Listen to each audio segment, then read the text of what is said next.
Hello అందరికీ. నేనైతే ప్రీవియస్‌గా అయితే ఏ వీడియో అయితే పోస్ట్ చేయట్లేదు. నేను ఫ్యూ డేస్ బ్యాక్ అయితే ఒక జాతర వైబ్స్ ఉన్న వీడియో అయితే షేర్ చేశాను ఉగాదికి. ఇప్పుడు దాని కంటిన్యూషన్ వీడియో అనమాట ఇది.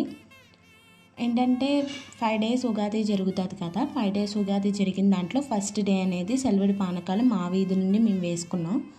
ఇంకా ఏ వీధిలో కూడా ఇంత గ్రాండ్గా అయితే సెలవుడి పానకాలు అయితే చెయ్యరన్నమాట మా వీధిలో చేసినంతగా. చాలా అంటే చాలా బాగుంది చూడ్డానికి. అయితే కేరళ వైబ్స్ వచ్చేలాగా కేరళ నుంచి డ్రమ్స్ అయితే వాయించే వాళ్ళు వచ్చారు. అండ్ చాలా అంటే చాలా బాగుంది చూడ్డానికి. ప్రతి వీధుల్లో ఎలా ఉన్నా ఈ వీధి మొత్తం అందరూ కూడా అమ్మవారికి అయితే పానపు వేసుకుని చాలా అంటే చాలా గ్రాండ్గా వెల్కమ్ చేసి అమ్మవారిని పూజ అనేది చాలా బాగా చేసుకుంటారు ఎప్పుడు కూడా. అందరూ కూడా కలిసిమెలిసి చేసుకుంటారు. మా వీధిలో అయితే చాలా బాగుంటుంది చూడ్డానికి అనేది.